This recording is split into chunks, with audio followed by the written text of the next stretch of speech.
Okay, we are now back in session. Next up is public comment. Okay, for public comment, this is how we conduct our business. Again, with our rules, we are limit the discussion to 30 minutes and each individual has 3 minutes to speak. Again, giving a topic, if you have someone else who speaks prior to you that makes those points, I guess we respect that you, not restate the exact same points again, simply refer that you are in concurrence, just so we allow more people to speak. Again, we're limited to 30 minutes and 3 minutes per speaker. To start the session, we will first go to what we have is our Peninsula room. We have individuals there who would wish to speak. You can go up to the podium and I'll unmute the room and you have the floor. 1 second. So Barb, you need to unmute before they can speak. Hang on. As a fifth generation Door County resident, I've been offended that the resolution that has come to the desks of our Door County members to say that racism exists perpetually through our institutions, our schools, and our homes is something that I do not agree with. Despite a lack of evidence, even anecdotal, you're suggesting this is a truth because someone told you that you as a representative of the community responsible for policy, having created an environment built on racism. Why would you agree with that? And then I find out that this definition of racism is not just about social construct. It's something that someone just created based on how they want to live that day. Do you think everyone agrees with this? Do you think even majority of people agree with this? Why did this even come across the desk of the Door County Board? Because Black Lives Matter has been in the news for the last 12 months because we've seen on TV violence and destruction of our communities in the name of racism. What about this do you think is real in Door County? Why am I supposed to believe that my neighbor is a racist? I take this very personally. This does not belong in Door County. All we want to have is to love our families, to love our neighbors, and not focus on this. We should not be focusing our efforts to make our community, we should be making our community better rather than spending time on an issue of what someone's skin color might be. I am even more disappointed in the amended resolution by those who voted no, having the courage to just say no. We're a community that already values respect and integrity. What has fear done to us? What are we creating in a community to divide people to an extent that we can't even have conversation? We're not allowed to just say no without feeling guilt and shame. I think people have voted yes because they were afraid. What is the other option? Do you vote no to get told that you're a racist?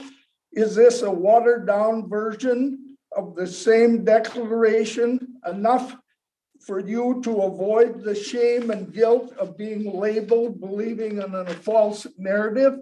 If you feel that you use your government position to decide policy and discriminate against people based on the race, why don't we just arrest them? And I believe my time is up. Thank you, Chairman and Board. Thank you. Okay, and I just want to announce if you missed it, that was Doug Van Borth, 10548 South Highland Road, Sister Bay. Thank you. Is there next person would like to speak in the room? I'd like that in the record. Greetings, members of the board. My name is James Champion, and I reside at 1640 North 12th Place in Sturgeon Bay. To our county supervisors, regarding the recent resolution 2021-31, racism is a public health crisis. With the resolution adopted earlier this year, the board acknowledged this as fact and resolved to take steps against the effects of bias in Door County policy and procedures. Choosing to rescind this resolution denies the fact that bias is a problem in our county, when in fact it exists and is a problem everywhere. This resolution, if given a chance to be enacted, stands to improve the quality of life for disadvantaged demographics at the cost of a little time and effort within the county's infrastructure. To those who represent us and are meant to serve us, I ask, keeping the general welfare of your constituents in mind, what positive impact would rescinding this resolution offer? Certainly none that outweighs the positive change this resolution stands to enact. I would argue that denying the existence of systemic bias on public record would greatly damage our community's morale and public image. As a community that heavily relies on tourism, averaging around $40 million in tourism taxes alone each year, we cannot allow discrimination based on federally protected classes to go unchecked. It is damaging to both the general welfare of the people you serve and to the public image of our community. We will all suffer if progress is not made. And to those who initially opposed the resolution's adoption, Chairman David Leno, Supervisors Dan Osted, David Engelbert, Ken Fisher, Elizabeth Gauger, Joel Gunlickson, Nancy Robillard, Todd Fays, and Richard Burley, I now address you personally. This series of issues, if left unaddressed, will persist as your legacy. It falls to the older generations to teach those who follow virtues like kindness, compassion, and understanding. I was raised with such values, and I keep the future of our community in mind when I act and speak. The future will come regardless of anyone's reluctance to change. How will your work be remembered? Respected members of the board, I urge you to keep Resolution 2021-31. Though it requires hard work and self-criticism, the changes it will lead to are surely positive ones. I thank the board for its time. Thank you. Would someone else like to speak? Kelly Abenson, 26 North 3rd Avenue. Thank you for the time to speak. There's a lot of things I'd love to touch base on regarding what was all on the agenda today. But right now I'm just going to address the fact that the diversity, equity, and inclusion resolution, I urge you to not rescind this, to not take steps back. While it may feel like a personal attack to some, racism is a personal attack on many. I was so proud that Door County Board of Supervisors passed this resolution. I was Door County proud. I called friends, family from Iowa all over thinking, wow, Door County's taking this major leap forward and showing true leadership, as the CDC has officially said that racism is a problem. It is a public health crisis. So I was so proud of all of those who voted for this resolution. To see this back on the agenda is heartbreaking for myself. I cannot imagine if I was part of any of the communities that racism affects. And it's a hard thing to look inside yourself, because no one wants to believe that they are racist. No one believes that they do not love everyone around them, no matter the color of their skin, their sexuality, their identity. No one wants to believe that. And I do believe that that is true, but the reality is that systemic racism is there. It has affected people of color in the amount of people who go to prison for drug-related charges. We'll just use that as an example. Those people of color go to prison far more than people that are white, and that's just a fact. So I guess I'm just asking all of you, whoever decided to put this back on the agenda, to look in your heart and do the hard thing and reflect. And everybody in this room, in this county, myself included, has to do that hard, uncomfortable reflection. And I'm just asking you to uphold this resolution.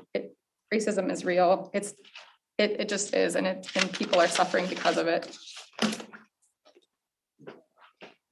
Thank you. Is there anyone else who'd like to speak in the room? Yes, good morning. My name is Kathy Greer, 153 South 3rd Avenue in Sturgeon Bay. Thank you so much. Of course, I'm here to talk about this resolution 2021-31. I'm thinking a lot about dignity lately. Where is our dignity if we can't honor the diversity of our society? Diversity is directly linked to a healthy society. We learn from our past. We don't turn away from it. Take a moment, supervisors. Look around. Look each other in the eyes and see your humanity. Pettiness and anger over each other's position isn't working. What should make us all angry is the lack of diversity. This isn't in essence saying that Door County is closed to others. Obviously, there's work to be done. And as elected officials, you represent not just your constituents, but preside over geography where the world comes to visit. What messages are you saying to those who don't look like us, congregate like us, or love like us? Your role is not only to lead, but to listen. I urge you to listen to the professionals who can state irrefutable truths. Our nation's leading public health agency believes racism is a health crisis. That might be a statement from our nation's public health agency, but what about Door County? This resolution is the right direction. And how many of us learn a living from those who visit here? True, there's not much diversity that you could see on the surface, but there is inside every open heart that to see others and to welcome them.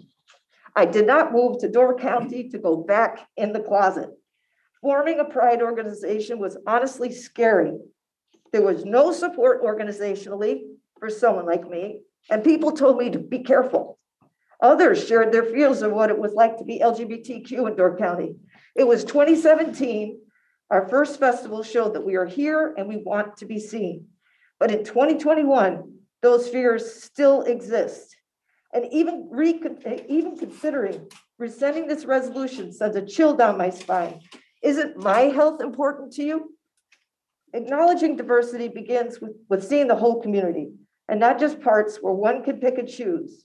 As an advocate for policies and procedures that improve health in our community, I urge you to grow upon the foundation of this resolution.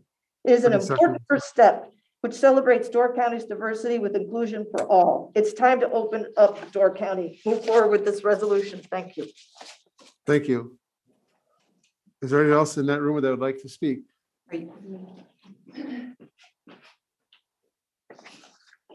Hello, I'm Deanne Jackson, 3453 North Duluth Ave.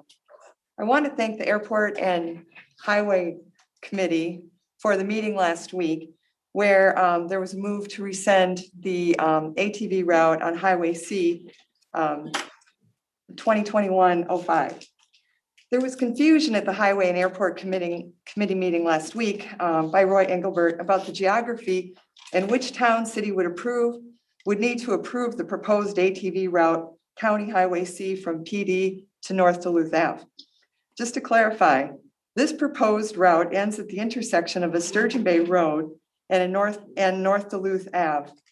On one side of North Duluth Ave is Nassawappi, and the other side of North Duluth Ave on both sides is Sturgeon Bay. So any approvals of an ATV route on this intersection would need to be approved by the county board, the town of Nassawappi, and Sturgeon Bay City Council. This intersection could become dangerous if approved. The county should always consider the safety of its people.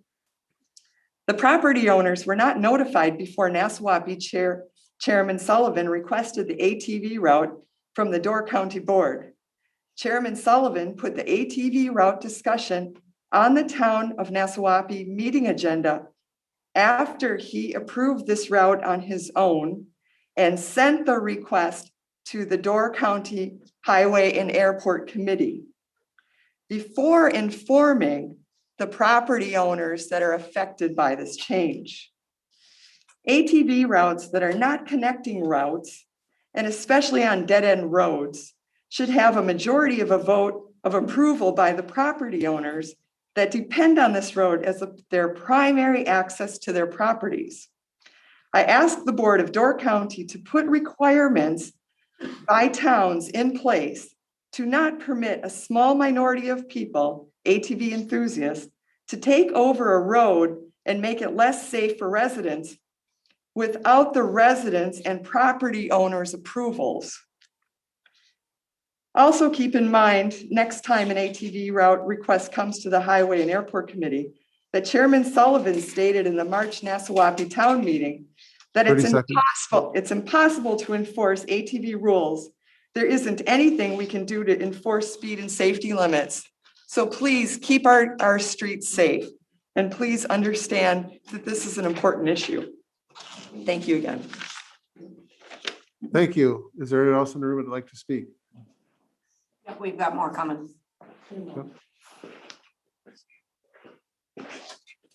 My name is Dave Allen. I live at 3541 North Duluth in Nassau.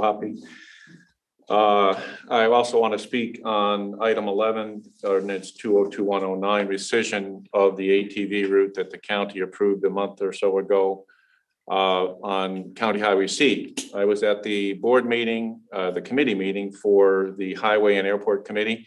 I thought the committee did an outstanding job at that time to investigate further what it really means to have such a route in place and the complexities of dealing with multiple municipal jurisdictions, safety, and citizen input and protest. I urge the board to approve what they recommended back to committee, which is rescinding that route.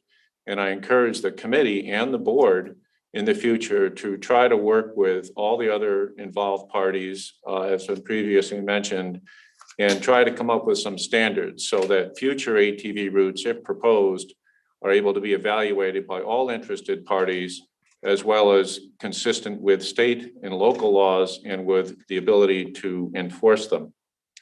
On another issue, also in item 11, which is the resolution on diversity and equity, I'm really not terribly familiar with that, except what I read today, because we've been busy on our ATV issue. But I don't know if everyone knows there's actually a National Cherry Tart Day, which is supposed to promote cherry tart. That's probably very helpful to Door County. And maybe the board would vote to rescind something that's supposed to promote diversity and inclusion. Nothing in that resolution labeled anyone in Door County as a racist or anything else. And I think that to rescind that might send the signal that maybe people in Door County are concerned about how they appear.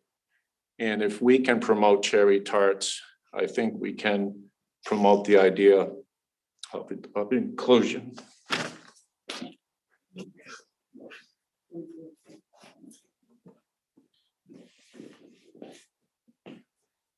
Hi, my name is Margaret LeBrun. I live at 3541 North Duluth in the town of Nassau. First, I want to thank the board for reconsidering, I hope rescinding County Route C from the list of routes for ATVs as recommended in item 11 by the Highway Airport Committee in this agenda. There seems to be a small faction of individuals determined to allow ATVs and UTVs throughout the county, in particular connecting routes from bar to bar. County C from the airport to North Duluth Elm is an especially dangerous route as it is leading into the city of Sturgeon Bay, especially the two-way stop at that intersection. But also removal of County C is necessary to prevent ATVs from access to North Duluth, which is partially in the city of Sturgeon Bay and continues to the town of Nassau and dead ends at Waterfront Mary's Bar and Resort. The majority of us who live on North Duluth, and there are 42 or 43 individual owners there, do not want the noise and nuisance of ATVs on our otherwise quiet, very narrow road between the shipping channel and the ledge of the Niagara Escarpment. Our Friends of North Duluth group has done a lot of research, and we have learned that ours is not the only neighborhood at risk of ATV routes being imposed upon us against our wishes. In 2016, 170 people in the Sand Bay neighborhood signed a petition against a route in their neighborhood, and still the three members of the town board and Nassau pushed it through, with the exception of summer months taken off. I only add this detail to drive home the importance that you approach each request to add an ATV route with very serious consideration.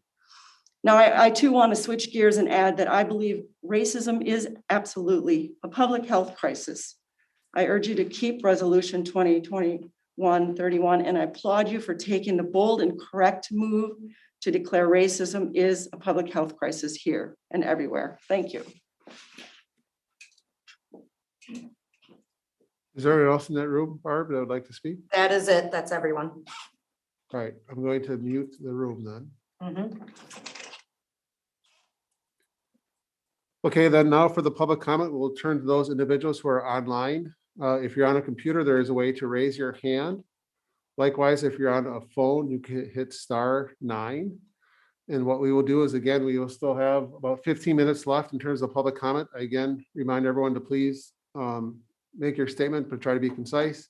We will take them as they appear on the order for the Zoom. You will, again, if you could state your address and you will be able to speak and have 3 minutes. So the first one in the queue is, again, I apologize for the names if I say them wrong. It's R. Stolenwork. You have the floor for 3 minutes. Thank you. My name is Rachel Stolenwork. I'm a resident at 4025 Evergreen Road in the town of Gibraltar.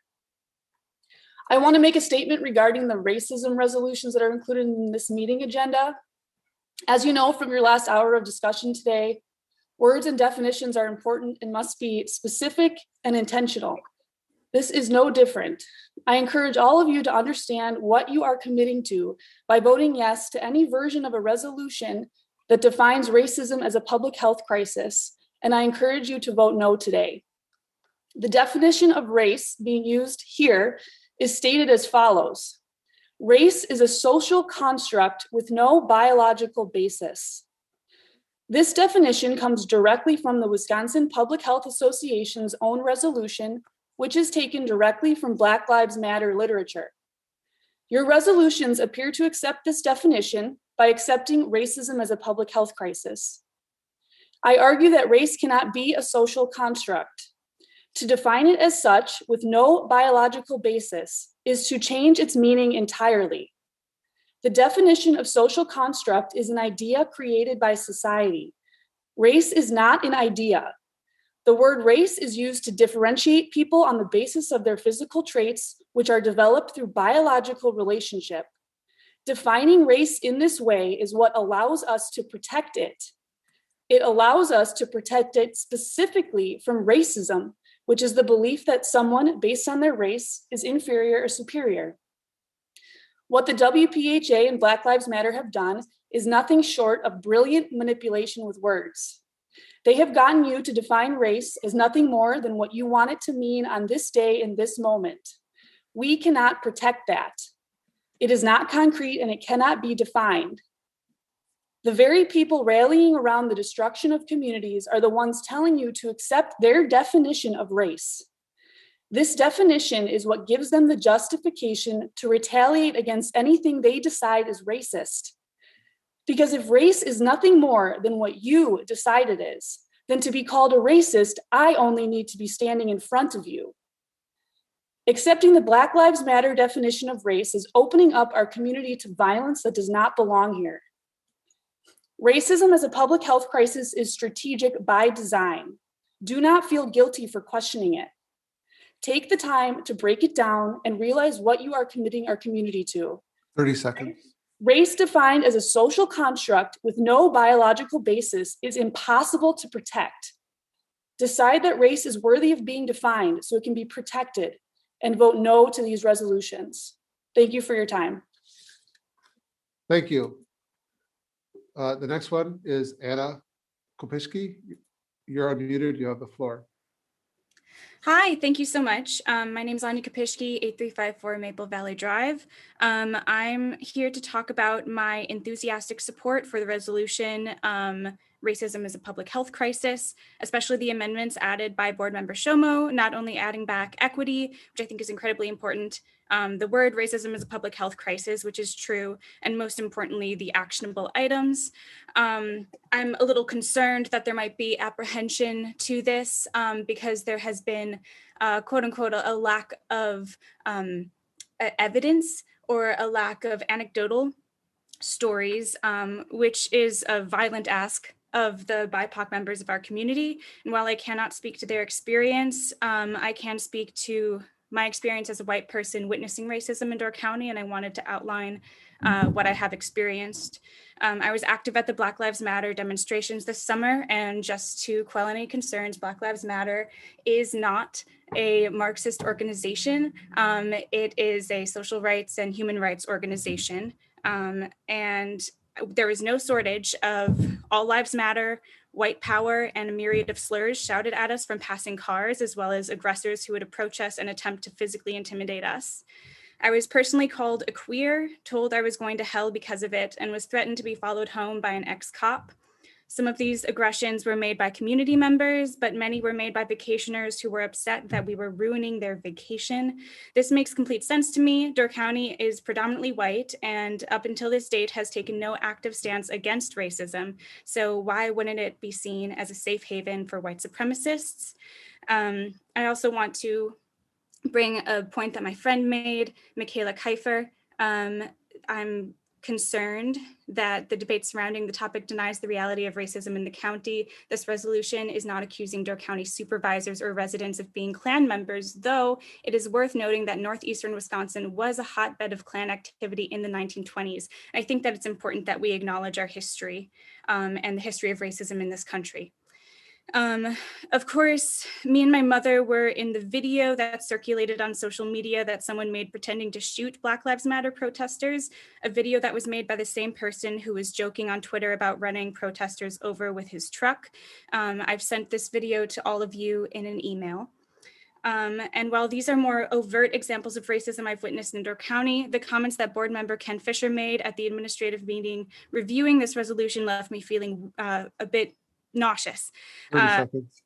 Thank you. To speak for the BIPOC community in America using stories from his friends of color in order to justify his incredibly privileged, problematic views on race is disgusting, coming from someone who is supposed to represent our community.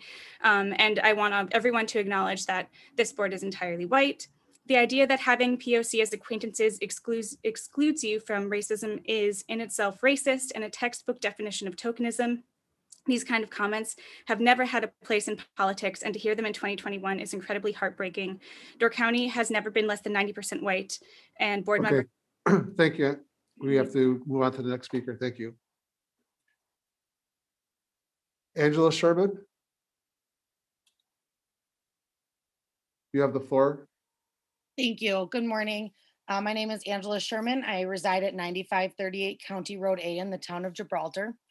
I sent you an email supporting the racism as a public health crisis resolution, and I'm speaking to you now, not in regards to that, because you've already read my email, but in regards to the appearance of retaliation towards the supervisors in favor of that resolution. In my email, I talked about sitting in our discomfort. I implore you to sit in the discomfort of what I'm about to say and really reflect on your place in it. I understand when we don't get the outcome we want, we wish to have the matter reconsidered. I myself have done that with the board that I sit on. But when we don't get our way, we don't get to change the rules in order to force our position. Today's agenda includes changes to the rules of order and legislative committee rules. In addition to this, the community is aware that some supporters of the racism resolution have been removed from committee appointments. While I understand these things are reviewed annually, it appears to the community that this is direct retaliation. It is extremely frustrating to feel progress is being made only to be undermined and put in your place. The road to change is full of obstacles, but changing the rules to thwart that change is unacceptable.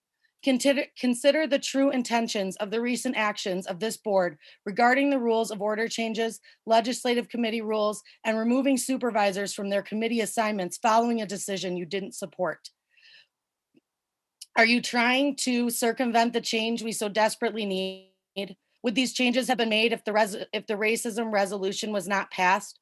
How do you weigh the various needs of this community and prioritize those most in need of your support? How diverse is the county board? Look around the room. And how diverse are other boards within this county? How does that lack of diversity affect decision-making? I urge this board to not become a governing body like we currently see in our nationally elected officials who every day refuse to work together, but instead throw cheap shots, change the rules, and refuse to put the needs of the community at large ahead of their own. Retaliatory actions diminish collaboration and impair people from coming forward to ask for what they need. Thank you for your time and dedication to serving our community.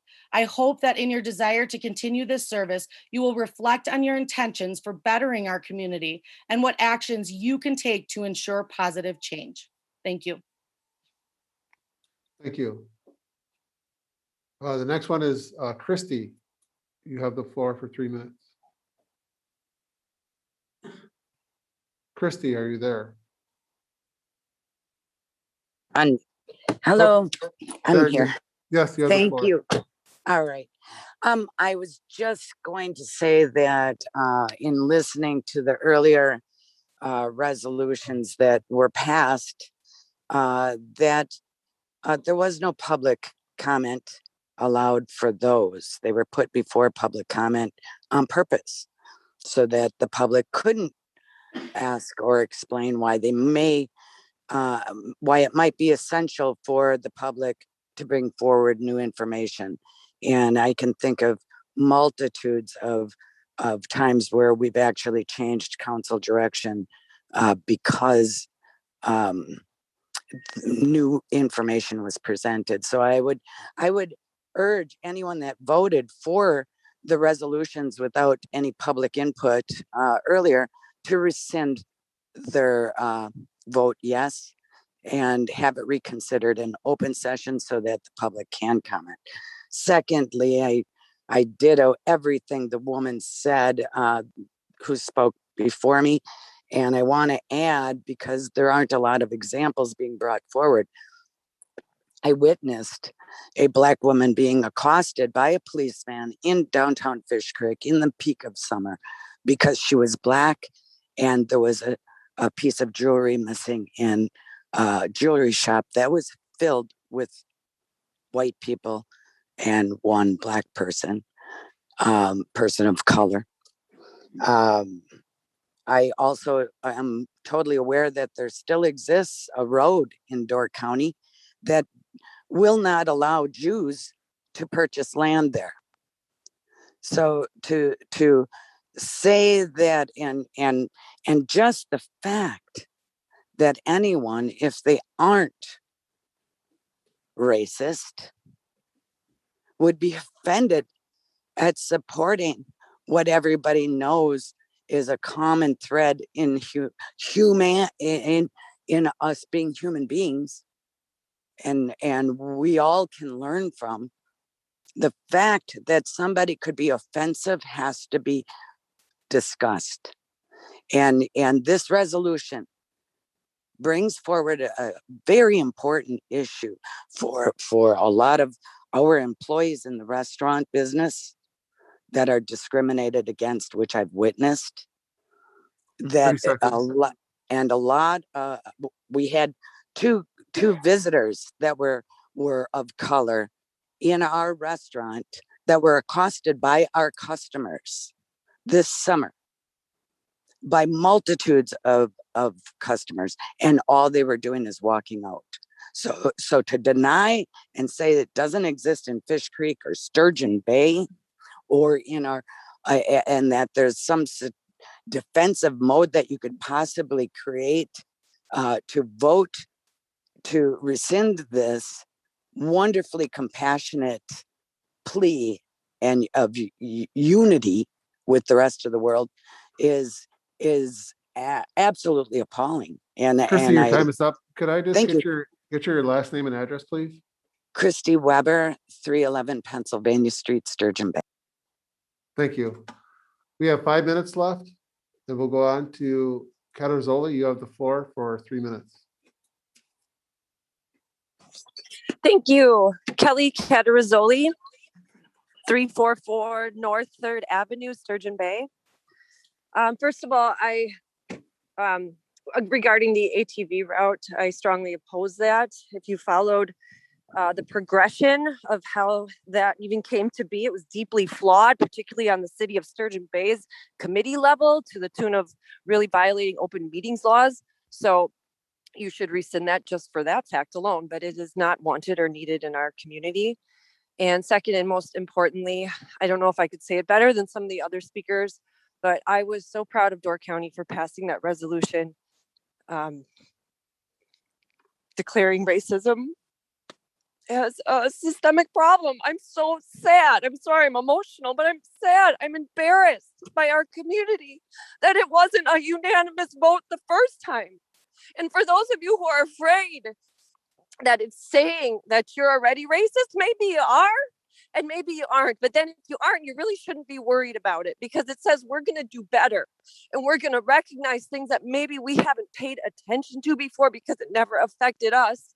It never affected people we know, but it might affect other people in the community outside of our circles. You have to look outside of your bubble. I relied on the people I know in this community, the experiences I've had as a business owner of a lodging community, to know that it exists. I want to know how to do better. I know that I have to go out of my way to let people know that you are welcome at my establishment, because I am aware there are places they are not. That is a shame on our community, on our county. We do welcome people from all over the world. And I am so embarrassed that this has to be even brought back. And my God, please, please keep it. It is for the better of all of us. It says good things about all of us. It doesn't take away from any of us that are already here. It doesn't take away from any of us that have been here for 5 generations. It just means that we are willing to look outside of ourselves and our own personal experiences to recognize that these inequalities exist for other people. Thank you. Thank you. We have time for one more. I have Damon and Nicole Howard.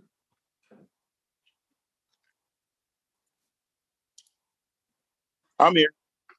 Okay, you have 3 minutes, sir. Okay. Damian Howard, 815 South Ithaca Place, Sturgeon Bay. This resolution really came to it was a surprise for me, and a great surprise at that, because I've been here now 3 decades. So I've been in the community and I've served on different volunteer boards and stuff like that, and done different things here. And I've you probably like served some of your kids some food and stuff.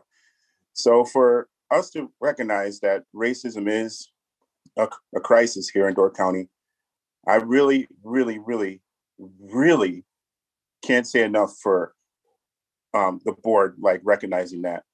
I think diversity is a huge thing here. We need to address the issues that are not being addressed. We need to keep talking. We need to keep that open language.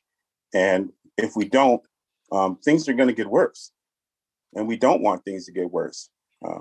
I'm here as a prime example of a person of color that's actually been here for a while and actually made friends and people and had conversations with people about things. So it can be done.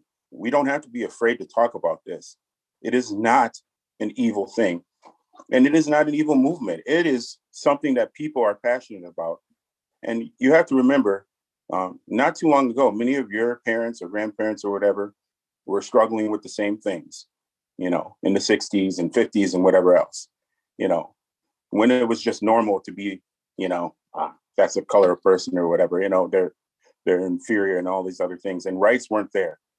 I am fortunate enough to be here, to have the right to speak right now to you guys, to have the right to say what is on my mind, to have the right to stand here and be married to a Caucasian woman, to have my kids go to school in a school district that is mostly white. There's things that we just have to talk about and actually recognize. And I'm glad that you are taking steps and recognizing the issues. I can't say enough, guys. I'm just passionate about this as anyone else in this community. I want to say that we probably do need diversity in many areas in this county, as far as our leadership and things. And I hope that it happens, and I hope that I can be a beacon for people who don't have a voice, who don't think it's okay to run for an office or something here, because it is okay. I am proof of that. So thank you guys for your time. I appreciate what you do.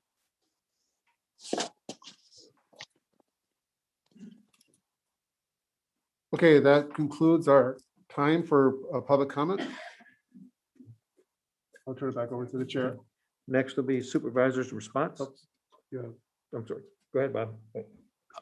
Thank you very much. I would like to make a motion to suspend the rules to hear more public comment. I know there's more people that want to talk. And this is not an item we should be sweeping under the rug for the very reason people are talking about. It's the perception. If we have to sit here and be patient, we need to sit here and be patient. Use your computers. Well, we don't Wait, have a, wait. use a computer. It's not Oh, on. it's not, okay. I thought there's a motion in a second. Okay. I don't know who seconded. Who seconded? Megan.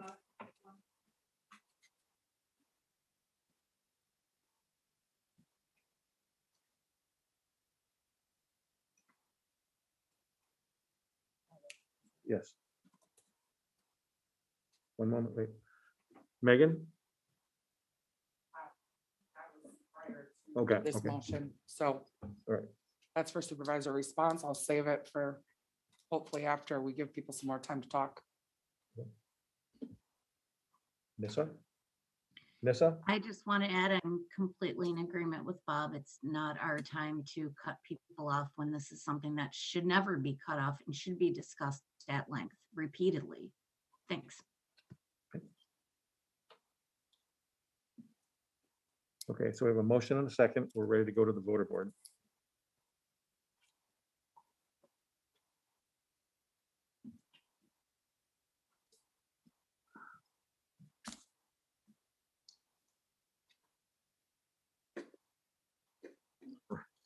That is passed by a majority of 13 yes, 7 nay, 1 absent.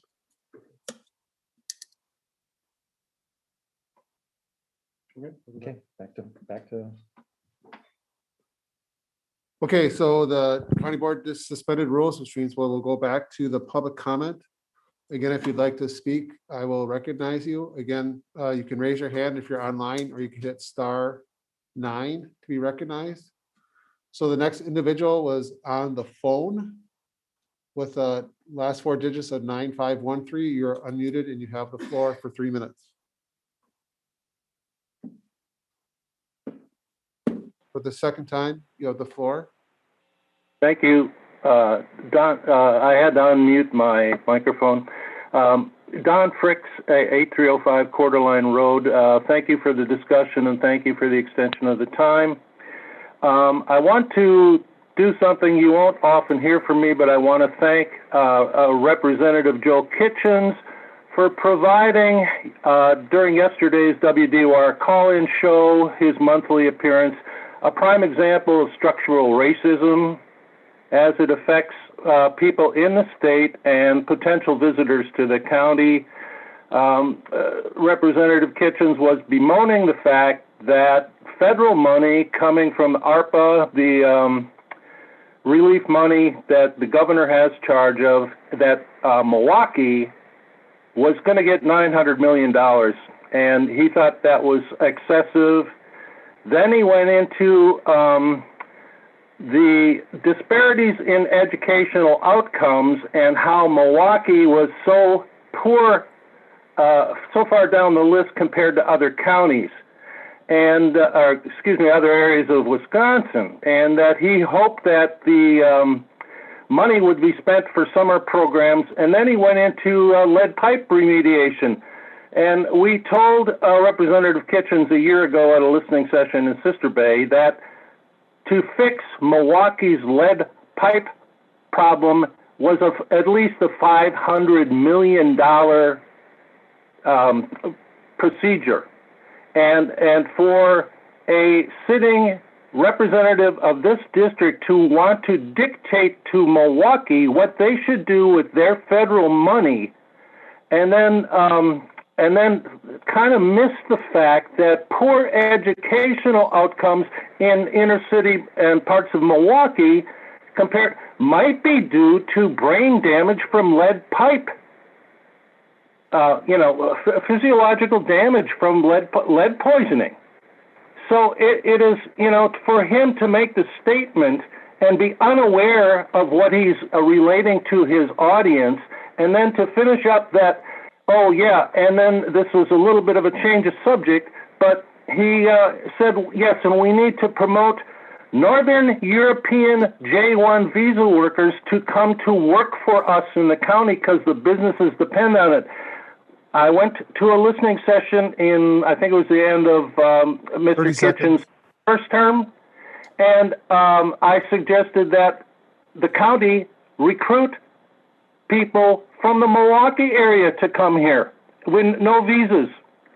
And a lady who was a motel owner said, well, we want people that are going to be suitable for the work. And that was the end of the discussion. So thank you for the time. And I urge you, do not rescind the racism resolution. Thank you for listening. Thank you. Next individual is, the name's partially cut off, but it's Steph. I think it's LaHayward. You have the floor for 3 minutes. Thank you so much. It is Steph LaHaye, and I am a former Door County resident, but I am currently residing in Milwaukee at 2967 North 70th Street, Milwaukee, Wisconsin, and I'm planning on making a move back up to Door County in fall. I was disappointed to see that my email, although it was sent on time, did not make it into the packet, and so I will be reading my email this morning for anyone who wasn't able to read it. So during my time working in nonprofit in Door County, there was one very specific instance of racism that came to mind. In 2017, I attended a national conference by the bequest of former Police Chief Arlie Porter that was being held in Green Bay. And I had the privilege of seeing a speaker who specialized in trauma-informed care. Her presentation was incredible, and it brought the entire conference room of over 500 law enforcement officers to tears. She was incredibly powerful. I remember calling my boss immediately because I wanted to bring this speaker to Door County to speak to our high schoolers. A few months later, the plan was set, the money had been fundraised, and we were about an email or two away from signing the contract. One afternoon, though, I walked into my office and my boss regretfully informed me that the plan was off. She had spoken with a school district staff member who was hesitant about bringing Miss Kane to Door County to speak to our high schoolers. And when I asked about the reason behind the hesitancy, I could tell that it made my boss uncomfortable. She told me after taking a deep breath that the individual was nervous about it because this speaker was Black. I still remember the lie that I had to tell Miss Kane that the plan was off. I had to lie to her and tell her that the funding fell through. I had a feeling that she didn't believe me, and I had a feeling that this wasn't the first time that she'd heard this lie. And although this incident is anecdotal and singular, it is memorable for me, and it unfortunately was not isolated. My job today is at the Office of School Safety at the Wisconsin Department of Justice, and it allows me an aerial view of elementary and high school students nationwide and the safety while they're at school. I'm wondering if the county board is aware of the rise in white supremacy in children. A greatly disturbing homemade video last year that I had to view for work depicted a white male, maybe 12 or 13, playing the role of Adolf Hitler, glorifying Hitler, and playfully shooting Black cutouts of his Black and brown students in his class. Unfortunately, that video was filmed by a boy in Wisconsin. Door County is not exempt from racism. White supremacy and neo-Nazi extremism is especially rampant in rural areas in Wisconsin, and it's growing. To the board members who are considering voting no, my question to you is this: how would adoption of this policy hurt members of the council personally? What changes would take place in Door County, and how would it negatively impact your lives on a daily basis? Is there something, thank you, is there something that you're afraid of specifically happening? And if so, what is it? The lack of racial diversity of the Board of Supervisors is something to strongly take into consideration during this debate. I'm wondering if the board has sought explicitly the voluntary opinion of Black, Indigenous people of color who called our county home. And if not, would you consider it? You would gain insight into how their lives have been flooded with microaggressions, or in what way their race impacts the way they move through the county. Is there anywhere that they avoid going? Thank you. Has the board? Your time is up. Thank you. Thank you.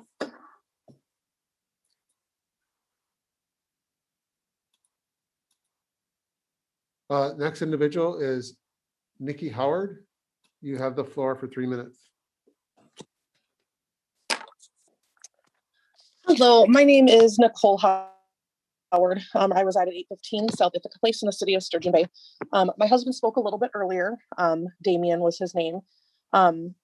Together we have 4 children. We watch our kids struggle every day when it comes to race and bias and other issues within our county. It's an everyday thing for us. This isn't something that we get to attend a meeting today and decide if we think it's an issue. It just simply is an issue. This is reality. My son's job, he has people who come through the drive-thru at his job and make comments about his hair not belonging at a restaurant. Our daughter's in middle school. She is constantly getting phone calls or messages on social media calling her racial slurs, saying other comments, chasing her down the hallway, saying things. The school has been great about dealing with it, but it's still happening, and she still is having to take on this trauma at 12 years old.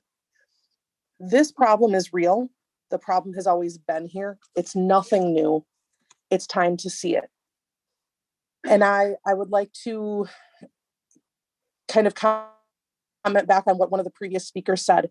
To each of you who voted no on this, and to the person who brought it back onto the agenda, I would ask, look inwards on yourself and ask yourself what you are afraid of, what this would change for you, and what effect it would have on your life. Thank you. Thank you.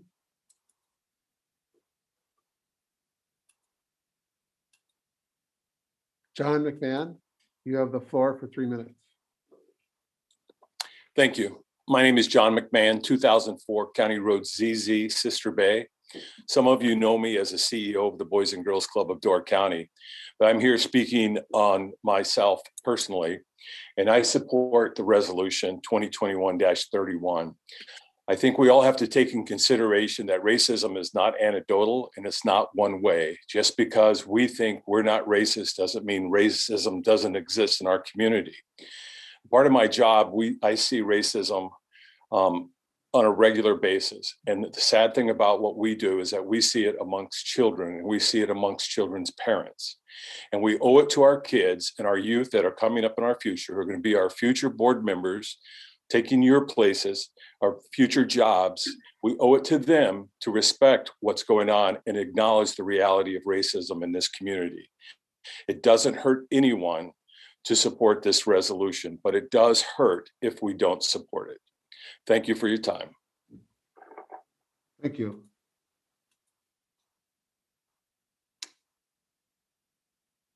Norm, you have the floor for 3 minutes. This is Janet Vandenbush at 7474 South Kangaroo Lake Drive in Bailey's Harbor. The first comment that I have to make is that I think the resolution 2021-31 should be a referendum rather than a resolution. That would allow all of the constituents to have a voice. Many people are not comfortable speaking in front of a group. So the folks that have spoken here today seem to be, but that isn't true for everyone.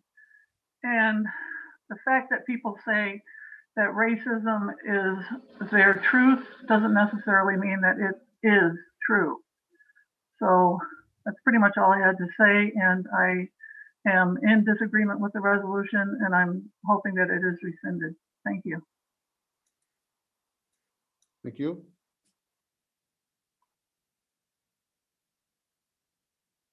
Stephanie, you have the floor.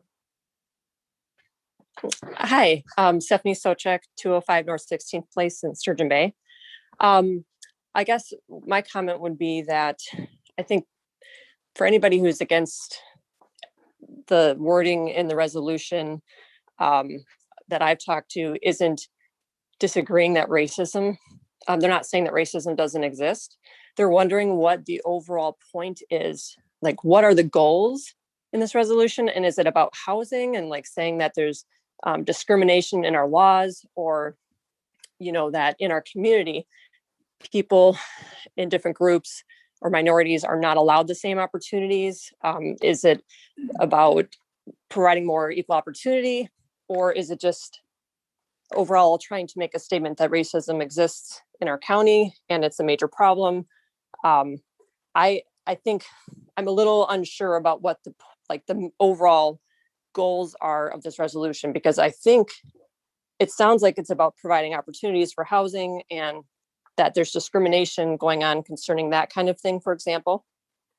But I think when it comes to resolutions and trying to legislate morality or change people's hearts, you can't legislate and make people not hate each other because of the color of their skin. And I think, we shouldn't need necessarily a resolution to work towards that goal. But I think I'm concerned that people are being judged, whether they're Black or white, they are being judged by the color of their skin, that you are automatically racist if you're white and you just don't know it. Or, it's good to be introspective and look inside ourselves. And I understand that, but I think people are concerned that there's this broad brush being painted.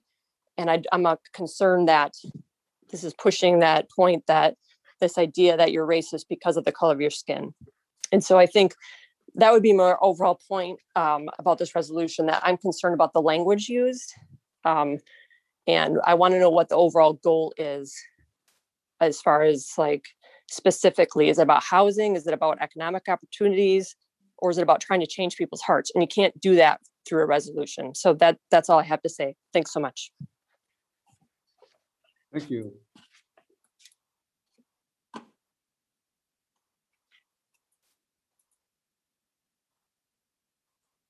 Okay, that covers individuals.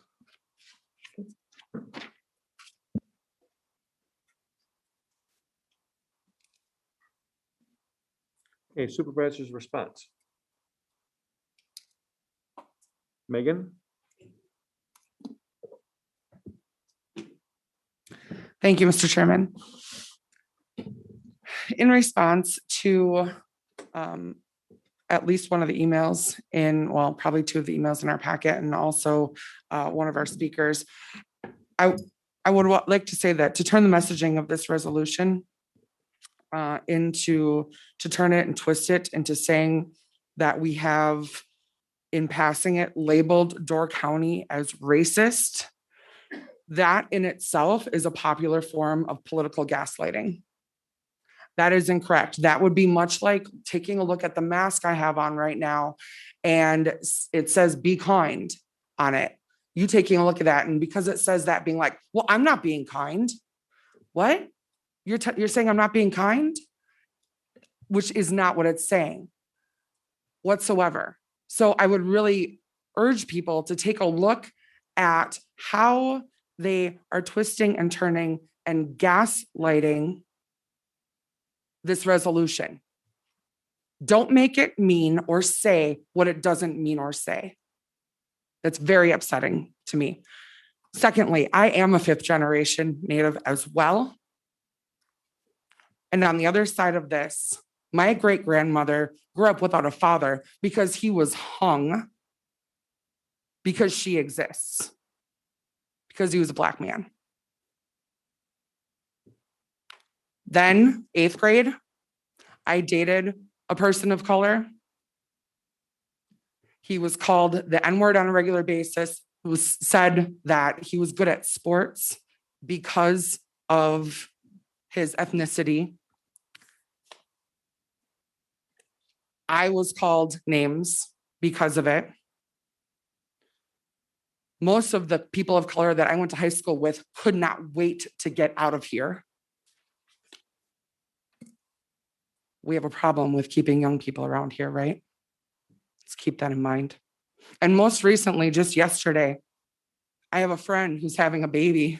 It's going to be a biracial baby. And she is afraid to have a boy because he is going to be in danger because of being a Black boy if she has a boy. So I need to share that in response to some of the things that were said here.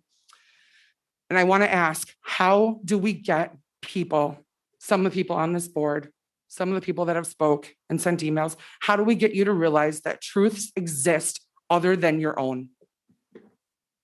I really need to know that truth exists other than your own. You have to listen to people and you have to believe them.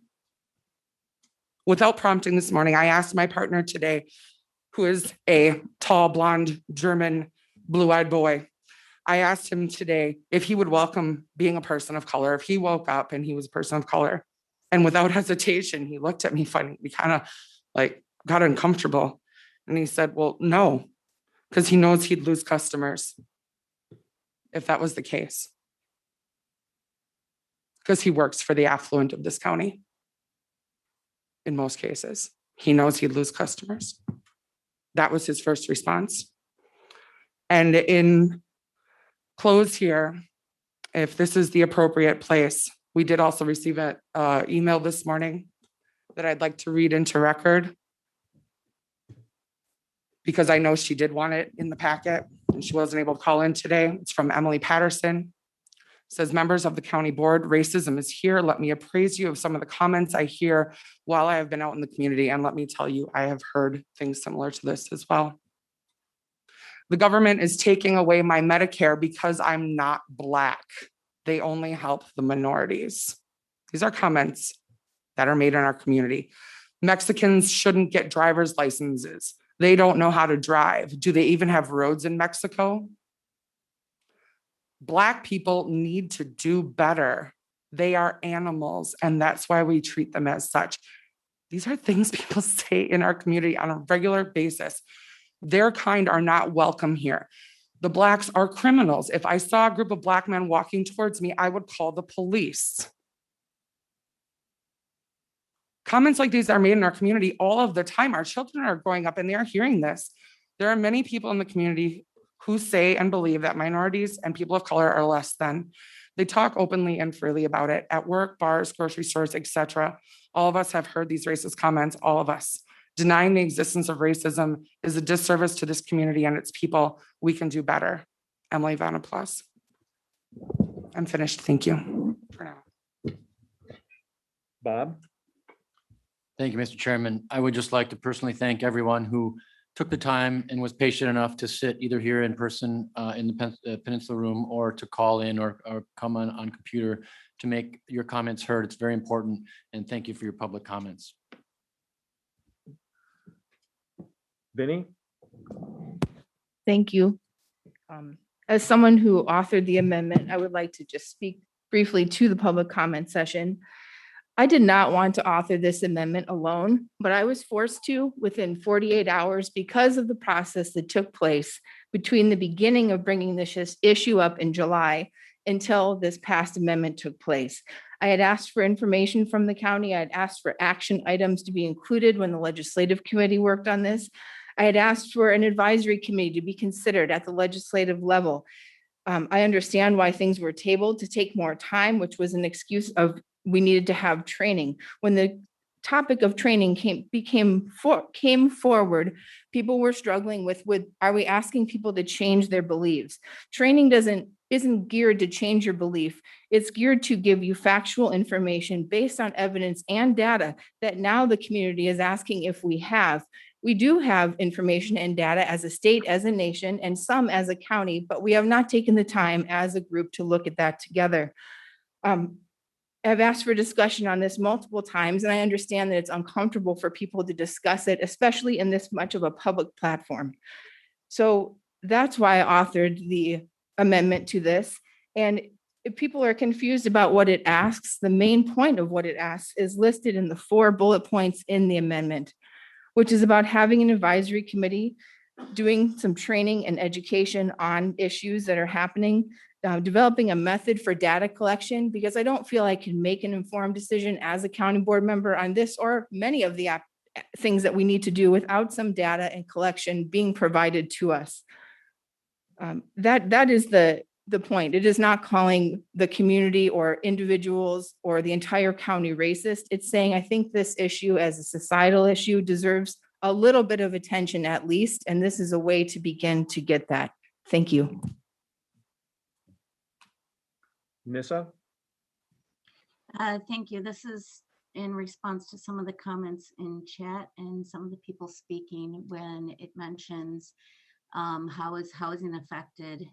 I used a specific example in a previous meeting where someone I know was not rented to because they were told we don't rent to Mexicans. Now you can bring up fair housing and all that, but when it's on the phone, one person to another, proving that is next to impossible because it's not in writing. When things are verbalized like that, it's a local's word against somebody moving in. And honestly, some people will believe the local flat out before they would believe someone moving in. Now, when it comes to employment, somebody in my family who has since passed on specifically went to Green Bay Hospital because they didn't want the Black doctor in the county to treat them, solely because that person was Black. In turn, another member of my family that's at the hospital locally made a point to tell a Black doctor exactly that, oh, you're lucky that so-and-so isn't alive because they wouldn't let you treat them. I ended up contacting a friend of mine that works for the hospital and expressing my apologies for the behavior of my family member because I was mortified. So when it comes to employment and somebody is a person of color, it does affect them. It may not be public, it may not be something everyone notices, but when you hear, I don't want that person of a certain skin tone to treat me and keep me alive because of the color of their skin, yeah, that hits hard. And I don't really care how you feel about a resolution where it affects people of color when it comes to hurting your personal feelings, because it's not about your feelings. It's about realizing that these things exist. It exists in this county. It exists in the state, and it exists nationally. It needs to be addressed. And when the county wants to be a leader and calls itself a world-class county, then maybe we should start doing that. Maybe we should actually make the effort to be what we claim to be. Thank you. Kara? Thank you so much. I really appreciate everyone who spoke. I just wanted to echo Supervisor Boltman's words that I'm just really grateful. It was really touching and powerful, and I'm happy for that experience. And the way I see what people called in today and said and stood here and said, and what this particular resolution is about solidarity. So if you think of it in that way, there's not some kind of underlying weird, thing that we're trying to do to get potential federal dollars concerning housing or something like that. There's not like a trick to this. It's like in solidarity, and I just wish people could see it as a source of pride and not take offense to it, and just see it as like something we could promote in our county, and I'm really, really grateful for everybody and for their vulnerability and calling in, and I know how hard it is to do that, and the power and the pressure, to conform once you do call in and stuff. And so I'm just really, really grateful. And I had no idea that there's a road that Jewish people can't own land on. Like, that doesn't seem like something that should be legal at all.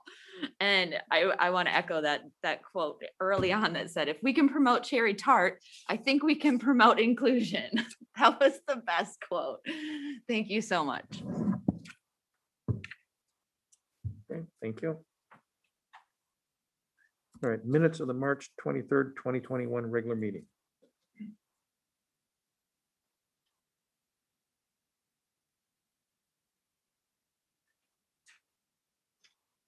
We need a second, please. Thank you. Are there any changes, additions, deletions, corrections, anything in the minutes? If not, by voice vote, all in favor? Aye. Opposed? Carried. Thank you. County Administrator. Wait, before you start, what if we explain what's going to happen with the lunch first? Sure. So, sorry. So what we're going to do is we'll get through, I guess, just talking with David, we'll get through my monthly report, and you also get the update of Dan and Sue. But then what I did is I do have bag lunches in the back. So I think we'll do the recess and there's, again, bag lunches, they're all labeled and there's drinks. And then we can re-adjourn and then do the rest of the agenda. This in terms of the monthly report, I'll keep it concise. I did have the updates in the monthly report in terms of all of our operational and capital projects. I do know that Dan is online, so I'm going to defer to him right away to speak. So Dan, I have you online and unmuted. Do you want to give an update, please? Sure. Morning, everyone. Dan here. Just I guess, real brief. Let Sue do most of the briefing on the COVID update. Other than just to say that vaccinations are going very well. We continue to lead the state in vaccine rollout by population, and couldn't do it with all the support with everybody involved from EMS, volunteers, public health, EM, and the like. So I'm here to answer any questions you may have, but otherwise I'll defer to Sue for any other COVID updates. Thank you, Dan. Sue, you have the floor. Thanks. Good morning, everybody. This is Sue Powers, Public Health Manager and Health Officer. I just have a brief update. Disease activity level all across the state. There was an increase in March. Things have leveled off, but currently we remain across the state and in Door County at a COVID high disease activity level. In Door County, we're averaging 3 cases a day. We are continue to do full contact tracing. Our next door neighbors in Michigan are experiencing a significant surge in cases, mirroring the level that it was at the high spike last fall. So this is very concerning. Also, the burden of disease has shifted to the younger age groups across the state as well as in Door County. The largest burden of disease is on those aged 0 to 18. Testing positivity rate across the state and in Door County is less than 5% at the low level, so that's good. The wild card thrown in here is the variants that I'm sure you've heard about. We know that viruses, including SARS-CoV-2, naturally change or mutate over time, and new variants are expected. However, there are 5 types of variants of concern by the CDC. All 5 have been identified in the state of Wisconsin, and all strains spread more rapidly and easily than the original. 4 of the 5 types have been identified in Northeast Wisconsin. As far as population vaccinated, as Dan said, Door County is doing well on that.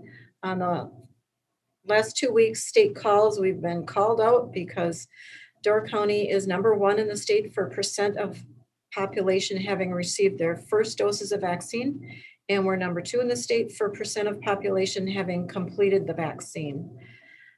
It's really encouraging to have things go well, but more importantly, it's so beneficial for our community.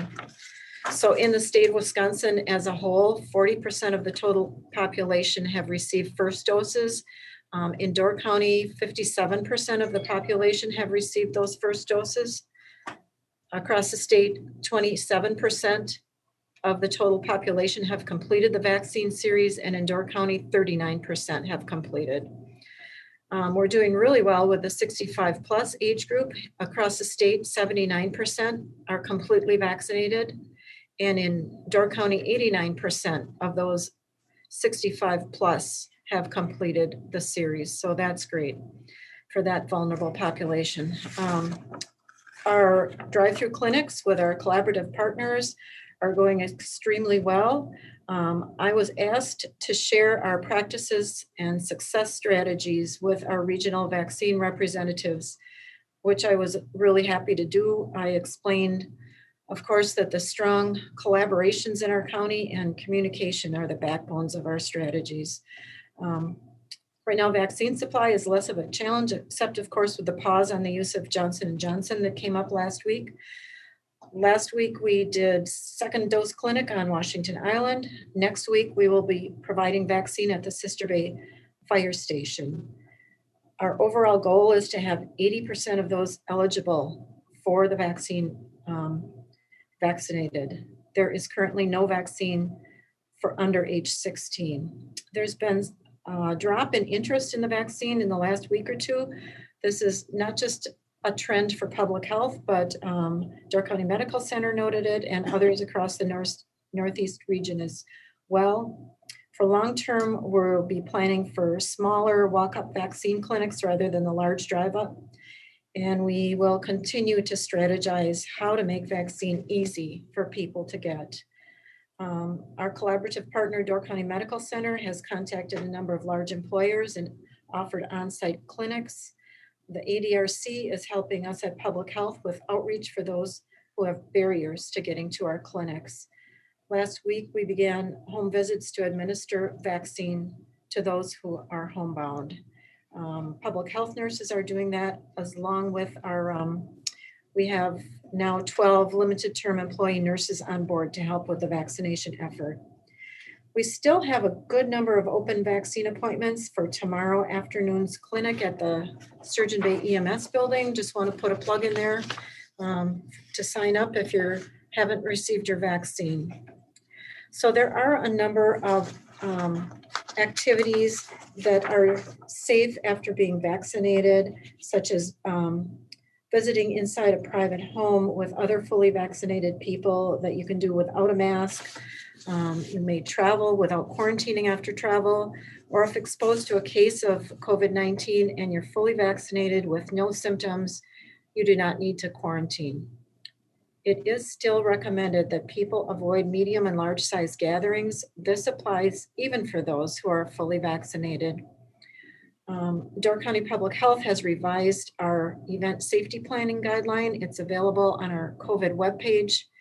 And it's just a document that walks through all the safety considerations and gives advice and suggestions. It's important to remember we're still in the middle of this pandemic. No such thing as a risk-free activity. Since the beginning of the pandemic, we've learned about ways to reduce risk, how to make some activities safer, and the vaccine is just one of those tools. It's not a free pass to immediately go back to doing all of the things we hope to soon. It's going to take some more time to get everyone vaccinated. In the meantime, as I said earlier, COVID-19 is still spreading. More contagious variant strains are circulating, and the burden of disease has shifted to the younger groups. And for those under age 16, there's not a vaccine yet. So at risk of sounding like a skipping record, I just need to end with, it's still important that we continue all the public health practices, wearing a mask, physical distancing from others, and avoiding crowded places. And of course, I encourage everyone to get vaccinated. That concludes my update. Thank you, Sue and Dan. I do have one question on the floor. Alexis? Thank you. First of all, I want to thank Sue for the update on addressing the accessibility and looking at ways to reach out to folks that can't drive through and all of that. I heard that and I appreciate, I want to call out those efforts. My question is actually back up on the administrator's report regarding the broadband study point. I would like to clarify in the report under status, it says DCEDC is seeking additional funding for the project. I was curious if that was referring to like outside funding or if they're coming to county for funding. And then I have another comment too, but. Sure. So DCEDC is kind of the lead. They did put out the study and they did select a firm. But again, they were short funds of what they projected, just given the cost. And right now they're reaching out to other communities first. Okay. Then whatever does not come in, I think there'll be an ask to the county at the end, Okay. if there is necessary. So that might come back. It here. might come Okay. back, correct. Thank you. And then on that too, I just want to, I've been debating if this fits here or under committee updates, so I apologize, but we did receive public comment at the CATS committee from a gentleman at Lower LaSalle looking to discuss with the county options for broadband support in that area. I didn't have the opportunity at the meeting, so I wanted to clarify that the CATS committee is specific to emergency services and emergency communications, and broadband topics are not something that committee is going to take up. So I would like to pass along that comment and the interest to whatever group is working on that broadband study. Okay, thank you. Thank you. David? Yes, I don't know if Sue is still online or not. Yep, she is. Okay. Sue, I guess I want to commend all your efforts here in Door County, but just a question, I guess, as there been some consideration to doing a clinic down in Southern Door? Because so many of our neighbors have gone to Green Bay for vaccinations. And I guess that's not a problem either. We're almost halfway, but you know, I'm sure all those that were vaccinated in Green Bay add to the count that have been vaccinated here. That is actually the one site we were not planning on at this point, but if, you know, you or others feel that there's interest or need, we can certainly work our way down there. I guess your staff would be better to judge the need down there, but I mean, there's certainly a Door County population there that are going other places, I guess, because it's not as readily available. Thank you. Anybody else? Okay. Morgan? Oh, wait. Sorry. Okay. Quick question for Sue. You mentioned a drop in interest. Do you know where that's coming from? Is it just that many people have gotten vaccinated, or can you speak to where that drop in interest is really coming from? Are we missing any big groups? Are we missing a certain age group that we're not getting to, or a certain race or gender? Or is it just kind of across the board, people tabled it for a minute? Yeah, we've been asking ourselves that same question. And as you know, more and more people get vaccinated, certainly the interest is going to drop off. We have identified the one group, age 16 and 17. We only have about 3% of that population vaccinated. So we do meet on a regular basis with the schools. So we'll be talking about that on Thursday morning with them to try to strategize further. Other than that, you know, it's really hard to know. Of course, there, you know, for reasons I will never comprehend, vaccine is controversial and politicized, and I don't think that necessarily encourages vaccination. I think that's a negative, unfortunately. So it may be playing in. Sure, thank you. And Dan here, if I could just add to that, we are looking at expanding our hours or changing our hours a little bit at the clinics. We were traditionally running more of an early afternoon type of a setup. We're looking at going more later into the day to try to get people that maybe have to work up until 4 or 5 o'clock, or school people that are in sports and whatnot, trying to get access to those people a little bit more. So looking at different ways we can reach those other populations. All right, anybody else? Okay.